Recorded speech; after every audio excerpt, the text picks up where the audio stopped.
Hello, my Eggy peeps. How we all doing today? It's time for an Eggy review, what this channel's all about, right? So, April 10th, Lawrence, Kansas. The venue was called the Bottleneck, and the set list was as follows. Come Up Slow, Northern Lights, Lost and Found, Moment's Notice, Wireless, One More Dance, Sweet Judy Blue Eyes, Farthest Step, What I Know, One Stop Shop, with an encore of Shells. No set break, just one big long set. Probably a 30-second break before they came out for the encore. And so let's get into it. First song, Come Up Slow. Short song, probably 5 or 6 minutes, maybe at the most. It seemed like. I mean, I don't know. I was in the moment, but it seemed pretty short and sweet, cut and dry. And then they went into Northern Lights. And so Mike had kind of a nice opening there, kind of a big long slide on his neck that I recall. And it appeared as though the lights on the stage were kind of like blinding the guys, and I have that as a memory from that beginning of the set going on there, and they were kind of like squinting, and the light lady didn't seem to be paying too much attention to what was going on up there. She kind of fixed that later. Jake had those awesome like steel drum sounds coming out of his guitar during that song, and it was an appropriate song for like just where we were. It felt like you could probably see the Northern Lights. It's just so open, expansive area out there. And then they went into Lost and Found. Jake had a super like reverby, kind of a distorty kind of a sound coming out of his guitar, a little bit more than usual. I've noticed a little bit more. I don't know guitar terms, but it seemed like maybe reverb or something, a little bit more raunchiness going on there, and that tone was just fantastic. Jake's voice was a little bit smoky, and I don't know, I think the sound system in that place was really fantastic.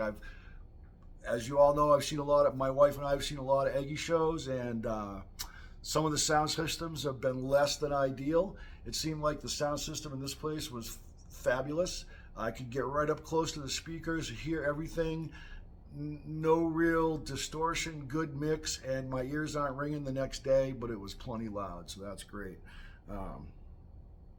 But yeah, when that Lost and Found was going on, I had thoughts like, horses running free, birds flying. It was very, very good jams. So then the fourth song was Moment's Notice. It was kind of like this Pacific breeze kind of a feel to it. It was just like a breezy little song. It was really nice. Alex and Mike were like, I have written down that they were like an anaconda kind of.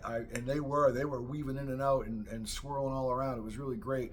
I also noticed like that shakedown kind of sound. Like Jake hits this tone that is very reminiscent of 90s Edie Brickell and 80s, late 70s and 80s vintage Dead Jerry. Just a great sound, and I'm not comparing anybody to anybody. It's just a sound.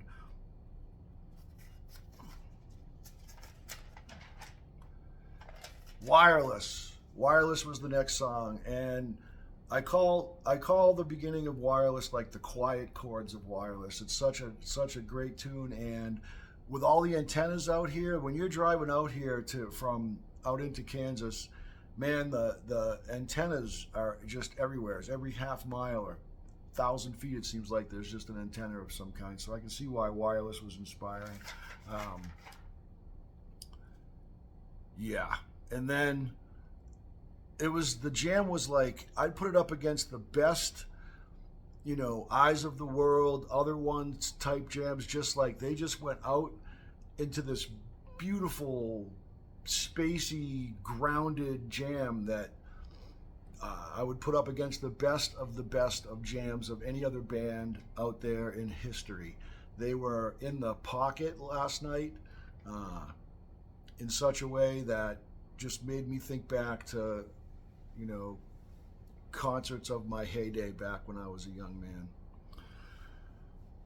Mike was thunderous, and I have written down also, and this is funny. I went up to Jake and Mike. I think it was Mike. No, it wasn't Mike. Jake and probably Donnie after the show, and I was my typical like over the top excited self, just crazy, and I said, "Oh my God, you guys, that was great, that 2001 Space Odyssey tease," and they looked at each other and they were like, "We did Space Odyssey," and I was like, "Yeah, blah blah blah," and they looked at each other again like I was absolutely nuts.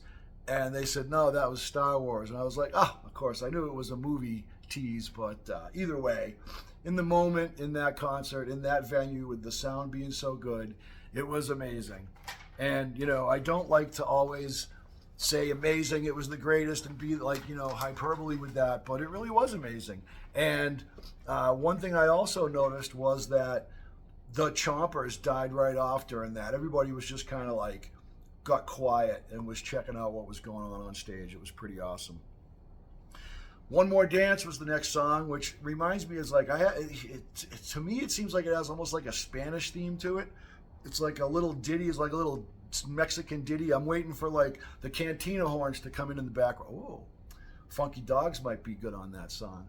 But yeah, I picture like a cantina when that song comes on, or like almost like has like that. I don't know about you guys, but Working Man's Dead always had this imagery of the Great Southwest for me. And One More Dance kind of almost has that overlay to it of like this Southwestern kind of a theme. I can really hear those horns in that song. But it was more of that like Jubilee shakedown sound that Jake pulls out. And he was hanging notes off a cliff. It was, we've all heard the song 100 times, 1,000 times, whatever, and so we know how it goes. And that's what makes the nuance of the live performance so good sometimes, is because there's just these little minute changes to the way that you know the song. And it's expressing the mood that the musicians are in at that moment, that, they're taking this song that they created, that they know so well, and they're just, weaving around inside of it and doing little changes because they're so comfortable with it, and it just makes it an enhanced experience. Mike and Alex were in the zone. They like in that song, they got into basically the whole night, everything was going through them. You could see Jake trying to pull away a couple of times, and those guys were just like, "Oh no, you don't, we got this." And basically towards the second half of the show, it was the Mike and Alex show, and Jake and Donnie were kind of just riding along, and that's a fact. You'll be able to hear it when it gets on Nugs. And then when Sweet Judy Blue Eyes came on, I was back a ways a little bit, and I had to go right down there and just get up in front of that speaker and soak it all in. A song of my youth goes back to my high school days, writing those lyrics down in a notebook and memorizing them and just internalizing that song so much. So it's great to see the band that I love so much doing that again. And then farthest step, church organs. Like Donnie has this sound in that song that just makes you feel like you just walked into a church on Sunday. Yeah, and that Leslie speaker, man, that spinning speaker that's behind the organ, that thing was cranking. I thought it was going to come flying right out of the cabinet. There were some crying guitar harmonies that were harmonizing with the keyboards that just made me think of the Eagles and other great bands from the 70s, and those classic, historic, iconic sounds were coming off of that stage, for real. One Stop Shop was an absolute stomper. Again, Mike and Alex taking away the show. The rhythm section, the School of Rhythm, was just hitting all the home runs.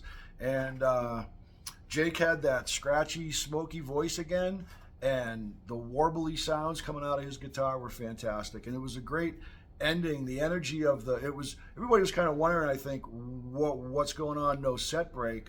I think by 10:15 we kind of realized, all right, they're not going to play till midnight. It looks like it's going to be one long set. And they sustained that energy the whole way through. And then coming out and doing Shells as an encore was very fitting. Again, like a 30-second break before they came out and did the encore.